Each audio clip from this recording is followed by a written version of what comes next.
말씀은 요한계시록 9장의 말씀, 신약성경 407쪽에 있습니다. 우리 함께 드라마 바이블로 요한계시록 9장의 말씀 먼저 읽고 그 뒤에 은혜 나누도록 하겠습니다. 제9장. 다섯째 천사가 나팔을 불매 내가 보니 하늘에서 땅에 떨어진 별 하나가 있는데 그가 무저갱의 열쇠를 받았더라. 그가 무저갱을 여니 그 구멍에서 큰 화덕의 연기 같은 연기가 올라오매 해와 공기가 그 구멍의 연기로 말미암아 어두워지며 또 황충이 연기 가운데로부터 땅 위에 나오매 그들이 땅에 있는 전갈의 권세와 같은 권세를 받았더라. 그들에게 이르시되 땅의 풀이나 푸른 것이나 각종 수목은 해하지 말고 오직 이마에 하나님의 인침을 받지 아니한 사람들만 해하라 하시더라. 그러나 그들을 죽이지는 못하게 하시고 5달 동안 괴롭게만 하게 하시는데 그 괴롭게 함은 전갈이 사람을 쏠 때 괴롭게 함과 같다. 그날에는 사람들이 죽기를 구하여도 죽지 못하고 죽고 싶으나 죽음이 그들을 피하리로다. 황충들의 모양은 전쟁을 위하여 준비한 말들 같고 그 머리에 금 같은 관 비슷한 것을 썼으며 그 얼굴은 사람의 얼굴 같고 또 여자의 머리털 같은 머리털이 있고 그 이빨은 사자의 이빨 같으며 또 철호심경 같은 호심경이 있고 그 날개들의 소리는 병거와 많은 말들이 전쟁터로 달려 들어가는 소리 같으며 또 정갈과 같은 꼬리와 쏘는 살이 있어 그 꼬리에는 5달 동안 사람들을 해하는 권세가 있더라. 그들에게 왕이 있으니 무저갱의 사자라. 히브리어로는 그 이름이 아바돈이요 헬라어로는 그 이름이 아볼루온이더라. 첫째 화는 지나갔으나 보라, 아직도 이후에 화 둘이 이르리로다. 여섯째 천사가 나팔을 불매 내가 들으니 하나님 앞 금제단 네 뿔에서 한 음성이 나서 나팔 가진 여섯째 천사에게 말하기를 큰강 유브라데에 결박한 네 천사를 놓아주라. 네 천사가 놓였으니 그들은 그 연월일 시에 이르러 사람 3분의 1을 죽이기로 준비된 자들이더라. 마병대의 수는 2만만이니 내가 그들의 수를 들었더라. 이 같은 환상 가운데 그 말들과 그 위에 탄 자들을 보니 불빛과 자줏빛과 유황빛 호심경이 있고 또 말들의 머리는 사자 머리 같고 그 입에서는 불과 연기와 유황이 나오더라.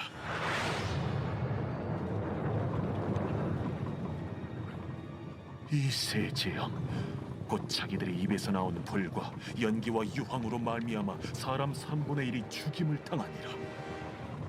이 말들의 힘은 입과 꼬리에 있으니 꼬리는 뱀 같고 또 꼬리에 머리가 있어 이것으로 해하더라. 이 재앙에 죽지 않고 남은 사람들은 손으로 행한 일을 회개하지 아니하고 오히려 여러 귀신과 또는 보거나 듣거나 다니거나 하지 못하는 그 문통과 목석의 우상에게 절하고 또 그 살인과 복술과 음행과 도둑질을 회개하지 아니하더라. 아멘. 사람을 동기부여하는 방법이 여러 가지가 있는데 그 중에는 한 가지는 당근, 또 한 가지는 채찍이라고 할 수 있습니다. 그 사람이 좋아하는 것, 즐거워하는 것, 그 사람이 유익하게 생각하는 것을 주어서 그 일을 하게 하거나 또 하나는 채찍질이죠. 말 그대로 힘든 것, 불편한 것, 어려운 것들을 하는 과정을 통해서 우리가 그것들을 하게 만드는 힘이 있습니다.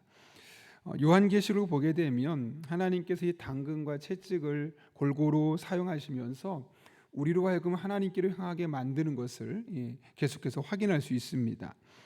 어제 읽었던 8장 말씀 보게 되면 7나팔 중에 4가지 나팔의 재앙을 다루죠. 그리고 오늘 9장에서는 이제 5번째, 6번째 이제 나팔 재앙을 다루고 있습니다.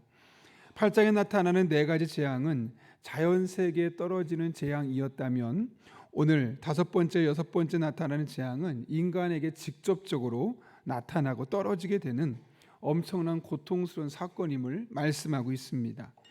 특별히 이 5번째, 6번째 나타나는 이것은 사탄에 의해서 우리에게 이루어진다는 측면에서 더 괴로울 것을 우리에게 이야기하고 있죠. 오늘 그렇게 한번 9장의 말씀 살펴보면 1절에 이렇게 말합니다. 하늘에서 떨어진 별 하나가 무저경의 열쇠를 받았다고 이야기하죠. 다섯째 천사가 나팔을 불매 내가 보니 하늘에서 땅에 떨어진 별 하나가 있는데 그가 무저경의 열쇠를 받았더라 라고 이야기합니다. 여러분, 여기서 말하는 하늘에서 떨어진 별은 누구를 말하는 걸까요?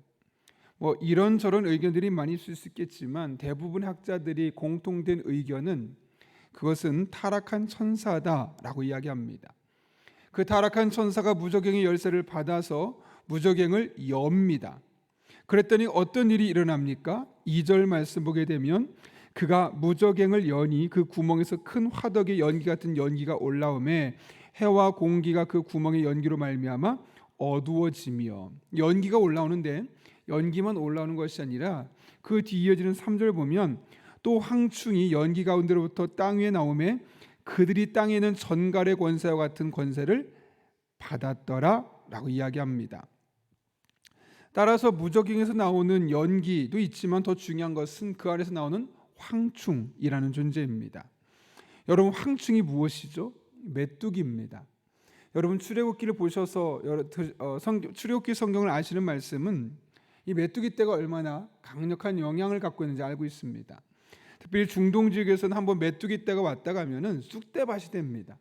모든 농작물을 다 씹어 먹고 지나가기 때문에 황폐하게 될 수밖에 없었고, 그래서 대부분의 농사를 짓는 사람, 또 그렇게 일상적인 삶을 살았던 사람들은 그 모든 농산물이 없어지는 것 때문에 가장 두려워했던 것이 바로 메뚜기 떼의 습격이라고도 할 수 있을 겁니다.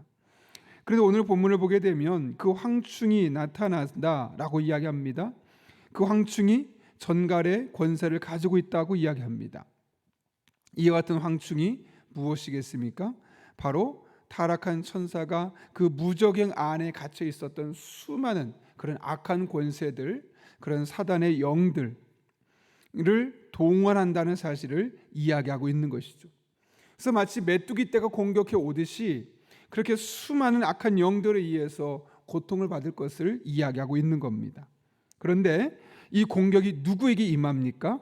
오늘 본문 4절 같이 한번 읽어볼까요? 시작. 그들에게 이르시되 땅의 풀이나 푸른 것이나 각종 수목은 해하지 말고 오직 이마에 하나님의 인침을 받지 아니한 사람들만 해하라 하시니라. 이게 4절 보면 어떤 사람에게 이런 황충의 피해가 임하게 된다고 말하냐면 이마에 하나님의 인침을 받지 아니한 사람들만 해하라. 이 말은 뭘까요? 이마에 하나님의 인침을 받지 아니한 사람들, 다시 말하면 예수 그리스도의 보혈을 통해 구원받은 사람이 아닌 사람들, 구원받지 못한 사람들, 그들에게 타겟이 된다는 거죠. 다른 말로 하면 이것이 무슨 말일까요, 여러분? 예수 믿고 그분의 보혈로 인침받은 우리들은 그 순간만큼은 적어도 보호받을 것을 말씀하고 있는 겁니다. 어찌되었든 이 악한 영의 권세가 메뚜기처럼 습격하는 존재들은 이마에 하나님의 인침을 받지 아니한, 예수님을 믿지 아니한 사람들이라고 이야기합니다. 그런데 그들이 그런 공격을 받아서 어떤 일이 일어나느냐? 5절 보면 그러나 그들을 죽이지는 못하게 하시고 5달 동안 괴롭게만 하게 하시는데 그 괴롭게 함은 전갈의 사람을 쏠 때 괴롭게 함과 같더라. 이 악한 영이 5달 동안 그들을 괴롭힌다는 거예요. 너무너무 힘들어서 죽고 싶은데 6절 그날에는 사람들이 죽기를 구하여도 죽지 못하고 죽고 싶으나 죽음이 그들을 피하리로다. 너무너무 힘들어요. 왜요? 보면은 전갈이 마치 사람을 쏘는 것처럼 괴롭다는 거죠. 그 5달 동안 너무너무 힘든 시간을 보내는데 죽고 싶어도 죽지 못하는 그런 일들이 그들에게 일어날 것을 말씀하고 있는 것이죠.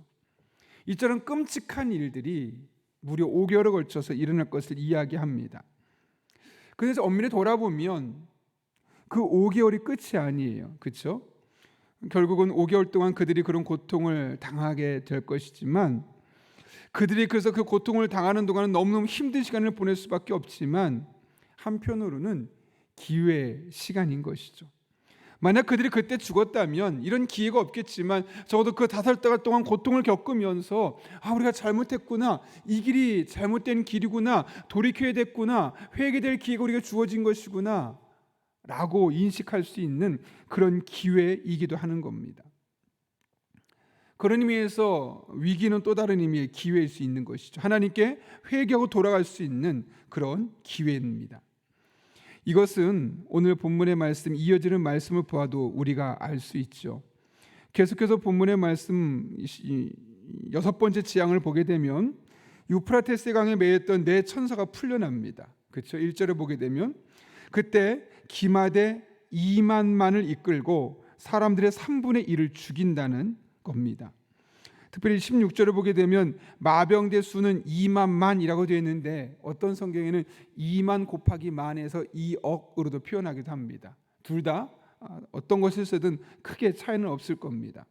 어찌됐든 약 2억이나 되는, 그러니까 네 천사가 2억이나 되는 기마대를 이끌고 와서 사람들의 3분의 1을 죽일 것이다 라고 오늘 본문에서는 이야기하고 있는 것이죠. 여러분, 이 3분의 1이 죽이는데 어떤 형태를 통해서 일어나냐면 18절에 보면 세 가지 재앙을 통해서 그런 일이 일어난다 그래요. 보면 이 세 재앙 곧 자기들에 비해서 나오는 불과 연기와 유황으로 말미암아 사람 3분의 1이 죽임을 당하니라 라고 이야기합니다. 5번째 재앙에서는 5달 동안 괴롭힘을 당하지만 죽지는 않습니다. 그러면서 계속 괴롭힘을 당하는 그런 시기 가운데 있다는 것이죠. 근데 6번째 재앙은 말씀드린 것처럼 유프라테스 강에 매였던 네 천사가 깨어나면서 기마대 2만 명이나 되는, 실제 기마대가 아니라 그 악한 영을 이끌고 오는 거죠. 그래서 사람들의 3분의 1을 죽게 한다는 겁니다. 그리고 그것은 직접 죽이는 것이 아니라 불과 연기와 유황 같은 재앙을 통해서 죽게 만든다는 거죠. 여러분, 이렇게 3분의 1이 죽습니다. 그럼 결국 3분의 2가 남게 되는 거죠. 그렇다면 하나님께서 왜 3분의 1을 죽게 만드시고 이런 재앙을 이들에게 내리는 것일까요? 오늘 본문 20절과 21절에 보면 반복되는 표현이 있어요. 같이 한번 20절과 21절 읽어볼까요? 시작.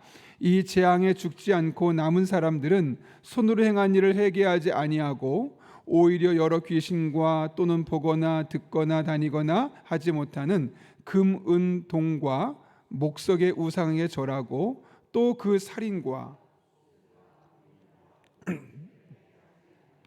아멘.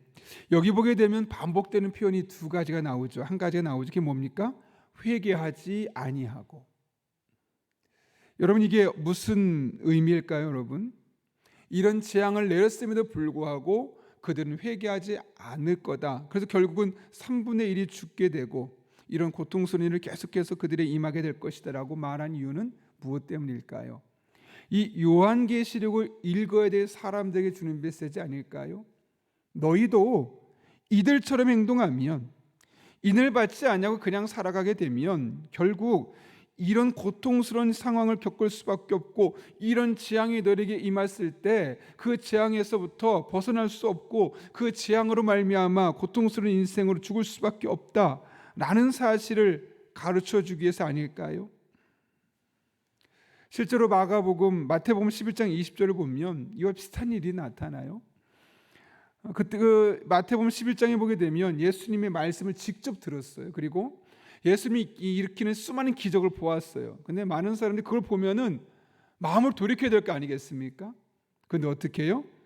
그것도 보고도 회개하지 않고 그냥 자신들의 길을 마이웨이 걸어가는 거예요. 그래, 예수가 저런 기적을 일으켜, 그래, 특별한 존재건 인정하겠어. 근데 나는 그냥 믿고 싶지 않아. 난 지금이 삶이 편해. 예수 믿는 사람들 보니까 너무 불편해. 하고 싶은 것도 다 못하고 너무 절제가 많고 난 저렇게 살고 싶지 않아. 그냥 내가 하고 싶은 대로, 내 마음이 원하는 대로 살고 싶어. 그래서 많은 사람들이 예수님으로부터 말씀도 듣고 기적도 보았음에도 불구하고 따라가지 않았어요. 회개하지 않았어요. 그때 뭐라고 말씀하시냐면, 그때 예수께서는 자기가 기적을 많이 행한 마을 사람들이 회개하지 아니함으로 꾸짖기 시작하니라라고 말씀하셨어요. 꾸짖으셨어요. 너희가 내 말을 듣고 내가 하는 기적을 보았다면 나를 따라되는 거 아니냐? 이게 진리란 사실 알지 않느냐?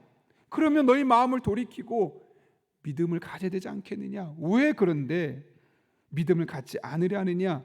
그들을 책망하셨다고 이야기하는 거죠.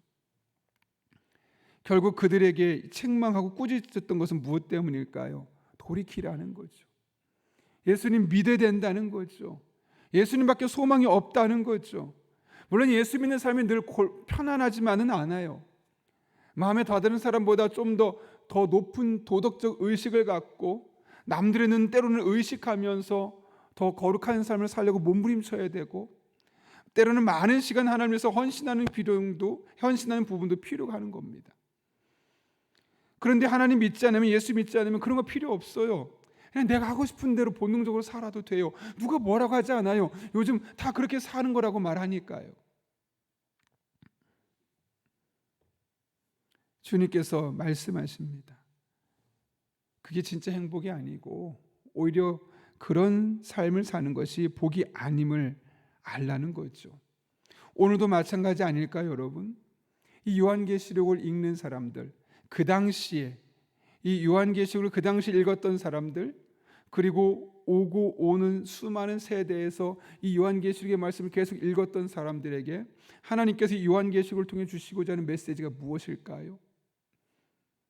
회개하지 아니하면, 오늘 20절 21절처럼 이와 같은 고통이 있음에도 불구하고 회개하지 아니하고 오히려 귀신과 보거나 듣거나 다니거나 하지 못하는 금운동과 우상에게 절하고 살인과 복술과 음행과 도둑질을 회개하지 아니하는 과거의 행적을 그대로 갖고 살아가려고 몸부림치는 사람들, 너희의 미래는 이런 것이야 라고 보여주는 것 아니겠습니까?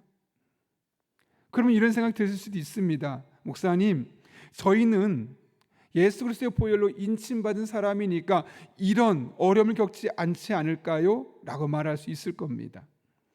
여러분, 실제로 그랬습니까? 하나님께서 소돔과 고모라 성에서 롯을 건져낼 때 어땠죠? 그 사람들은 거룩하니까 그 소돔과 고모라 성이 멸망할 때 그들이 멸망하는 모습을 보지 않았고 그들이 멸망하는 영향을 받지 않았습니까? 아니죠. 그들에게도 그런 영향력이 고스란히 올 수밖에 없죠. 때로는 자기 지인이, 자기 가족 중에 누군가가, 예수님을 알지 못하는 누군가가 이런 고통스러운 삶 속에서 그냥 죽어가나 하는 모습을 우리가 날마다 보지 않겠습니까? 혹은 내가 이 사람은 나와 함께 했던 사람이니까 예수님 믿었고 교회 잘 다녔으니까 특별한 문제 없을 거라 생각했던 그 누군가가 알고 봤더니 구원의 신앙도 없어서 이렇게 재앙의 희생이 되는 것 보면서 또 살아야 되지 않겠습니까? 저는 어제 이 말씀을 준비하면서 이 땅의 수많은 사람들, 어쩌면 나와 상관없는 대부분의 사람들이겠지만 그 상관없어 보이는 그 수많은 사람들이 죽어가는 모습, 괴롭게 이 세상을 마무리하는 모습을 보는 것 또한 그 또한 우리에게 큰 고통이 될 수 있지 않을까라는 생각을 해보았습니다. 그러면서 그렇다면 이 시대를 살아가는 우리의 사명은 무엇일까 곰곰이 생각해 보면, 아직 이마에 인을 받지 아니한, 교회는 다니지만 진정한 신앙이 무엇인지 모르고 교회만 다니고 있는 사람, 혹은 교회도 아예 다니지 않으면서 예수님의 존재를 부인하면서 본능대로 하고 싶은 대로 살아가는 그 수많은 사람들, 그들이 우리의 부모가 될 수도 있고 친구가 될 수도 있고 직장 동료가 될 수 있고 때로는 자녀들과 손주가 될 수도 있겠죠. 그들에게 예수 그리스도의 보혈로 인침을 받을 수 있도록 인도하는 것이 우리에게 주어진, 우리에게 남겨진 영적인 사명이 아닐까요? 그 길이 얼마나 잘못된 것인지를 가르쳐주고 회개하고 돌이킬 기회를 주시기 위해서 요한복음의 말씀을 우리에게 주신 것이 아니겠습니까?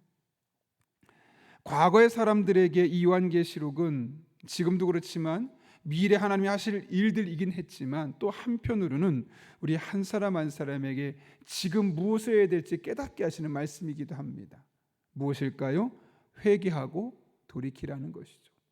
이런 재앙이 있을 것이니까, 이런 아픔이 있을 것이니까, 이런 고통이 반드시 임하게 될 것이니까 그것이 임하기 전에 머리에 어린 양의 보혈로 인을 친 자가 되어서 하나님의 자녀가 되어서 백성이 되어서 하나님을 따라 사는 삶이 얼마나 거룩한지를 우리의 삶으로 경험하기 위해서 주시는 메시지가 아닐까요? 그렇다면 우리가 할 일은 너무나 선명합니다. 아직 예수님을 제대로 알지 못한 이들에게 예수님을 소개하고 알리고 그분의 삶을 따르는 삶이 가장 복된 삶임을 우리가 그들에게 가르쳐 주는 것이죠. 오늘 요한계시록 9장을 읽고 오늘 우리에게 주어진 일상의 삶으로 돌아갈 때 주변을 한번 돌아보십시오. 어쩌면 오늘 본문처럼 이런 5번째, 6번째 재앙이 일어나게 되었을 때 그 재앙의 영향을 고스란히 받을 수밖에 없는 이들이 우리 주변에 얼마나 많이 널려 있습니까? 그들에게 우리로 하여금 회개할 기회를 선포하도록 하나님께서 먼저 예수님 믿게 하셨고 우리를 이 땅에 하나의 씨앗으로 심으신 겁니다. 오늘도 이와 같은 귀한 사명을 감당하는 저와 여러분 될 수 있기를, 그래서 이로 말미암아 이 땅에 많은 사람들이 이런 고통스러운 시간을 보내는 것이 아니라 오히려 그런 상황 속에서 하나님의 보호하심과 돌보심을 받는 은혜가 있기를 예수님의 이름으로 축원합니다. 우리 함께 기도하겠습니다. 거룩하신 아버지 하나님, 오늘 하나님의 말씀을 통하여 이 땅의 수많은 재앙들이 사단을 통해서 또 사단을 따르는 추종자를 통해서 많은 고통이 있을 것임을 깨닫게 하시는 은혜 진심으로 감사를 드립니다. 그럴 때 이마에 인을 받지 아니하는 자들이 고통의 대상인데 우리 주변에 그런 사람들이 너무나 많이 있습니다. 우리가 그들에게 예수 그리스도를 소개하고 선포하고 예수를 믿는 삶이 가장 복된 삶이고 가장 의미 있는 삶이고 가장 가치 있는 삶임을 우리가 늘 전하되 자신 있게 전할 수 있는 믿음의 사람들 되게 하여 주옵소서. 그래서 가장 먼저 우리 가정에서 또 우리 직장에서 우리가 만나는 수많은 사람들의 만남 속에서 예수님을 알고자 하는 영적인 열망이 생기게 하시고 예수님을 알아갈 수 있게 하시고 그렇게 예수님으로 말미암아 우리가 다시 한번 소망을 가질 수 있도록 복의 복을 더하여 주옵소서. 함께 하실 줄로 믿사오며 예수님의 이름으로 기도하옵나이다. 아멘. 오늘 이 시간 주님께서 가르쳐준 기도 함께 하겠습니다. 하늘에 계신 우리 아버지의 이름을 거룩하게 하시며 아버지의 나라가 오게 하시며 아버지의 뜻이 하늘에서와 같이 땅에서도 이루어지게 하소서. 오늘 우리에게 일용할 양식을 주시고 우리가 우리에게 잘못한 사람을 용서해 준 것 같이 우리 죄를 용서하여 주시고 우리를 시험에 빠지지 않게 하시고 악에서 구하소서. 나라와 권능과 영광이 영원히 아버지 것입니다. 아멘. 오늘 이 시간 함께 기도하실 때 말씀을 붙들고 기도합니다. 이마에 어린 양의 인을 받지 아니하는 자들은 고통스러운 시간을 보낼 수밖에 없습니다. 나는 괜찮아가 아니라 우리 주변을 돌아보며 그런 이들에게 어린 양 예수 그리스도의 보혈을 전하고 예수님을 붙들고 믿고 의지하는 삶이 얼마나 가치 있고 얼마나 행복하고 얼마나 복된 삶인지를 우리가 입술로 전할 때 그 메시지가 힘 있는 메시지가 되어서 예수님을 믿는 놀라운 은혜들이 오늘 또 올 한 해 우리들을 통해 나타날 수 있게 달라고 기도합니다. 한 걸음 나아가 우리는 오늘도 성령으로 충만케 하셔서 마땅히 기도할 바를 알게 하시고 이를 통해 모든 것을 합력해 선을 이루시는 하나님을 경험할 수 있게 달라고 우리의 가정을 위해 기도합니다. 우리의 자녀들이 삶의 주인이신 하나님을 인격적으로 만나게 하시고 다니엘처럼 솔로몬처럼 믿음의 선두주자로 세워질 수 있게 달라고 오늘 목요 중보기도 팀의 기도를 들으시고 응답하시며 이를 통해 이 땅에 하나님의 선한 뜻이 이루어질 수 있게 달라고 또한 이 사회를 위해 기도합니다. 이 땅의 다음 세대가 또 잘 세워갈 수 있도록 좋은 정책을 내세우는 우리 나라가 될 수 있게 달라고 또 세계 곳곳에서 전쟁이 일어나고 있고 또 이스라엘과 이란이 지금 전쟁의 위협 속에 있습니다. 또 우리나라가 경제적으로 많은 어려움을 겪는 상황에 처했습니다. 빚도 많아졌고 또한 외환 위기까지 처할 수 있는 어려운 상황까지 처하게 되었습니다. 이러한 때 당국자들이 정책을 잘 세우고 잘 결정하고 우리나라가 함께 기도하면서 이 어려운 시기를 또한 잘 이겨낼 수 있게 달라고 이와 같은 기도 제목과 여러분이 가진 기도 제목과 여러분의 기도가 필요한 분들을 위해서 이 시간 주님의 도우심을 간구하며 함께 기도하겠습니다. 거룩하신 아버지 하나님, 오늘도 우리를 불러주시고 다시 주님 앞에 나와 하나님의 은혜를 삼하며 기도하게 하시는 은혜 진심으로 감사를 드립니다. 하나님을 바라봅니다. 하나님을 의지합니다. 오늘도 성령 충만하게 하시고 하나님 아버지의 뜻을 따라 하나님 아버지 기뻐하시는 복된 삶을 살아갈 수 있도록 주님 인도하여 주옵소서. 삶의 순간순간마다 하나님만을 붙듭니다. 하나님만을 의지합니다. 거룩하신 아버지 하나님, 하나님 앞에 영광을 드릴 수 있도록 우리 성도들에게 복의 복을 더해 주시고 능력으로 역사하여 주옵소서. 오늘 주신 하나님의 말씀을 붙듭니다. 5번째, 6번째 나팔의 재앙이 임하게 될 때 사단이 일어나 수많은 자신의 주중세력들을 이끌고 이마에 인을 받지 아니한 이들을 괴롭히고 또 3분의 1이나 되는 사람이 죽어나가는 것을 알게 하신 아버지 하나님, 우리로 하여금 깨닫게 하려고, 회개하려고, 돌이키게 하려고 하나님께서 주시는 메시지인데, 우리 주변을 돌아보며 아직도 어린 양 예수 그리스도를 모르고 그분의 구원 능력을 경험하지 못하고 일상의 삶을 찌들어 살아가고 있는 수많은 사람들에게 예수님만이 참 소망이요 희망이요 복임을 이야기할 수 있는, 담대히 선포할 수 있는 우리 성도님들 되게 하여 주옵소서. 이를 통해 가장 먼저 하나님 안에 큰 은혜를 경험하게 도와주시고 하나님으로 말미암은 믿음의 고백들과 간증들이 넘쳐나게 도와주시고 그렇게 하나님 안에 살아가는 삶이 가장 복된 삶임을 늘 우리들의 삶을 통해 경험적으로 체득하게 하여 주옵소서. 하나님 아버지, 오늘도 우리를 하금 성령으로 충만케 하여 주시옵소서.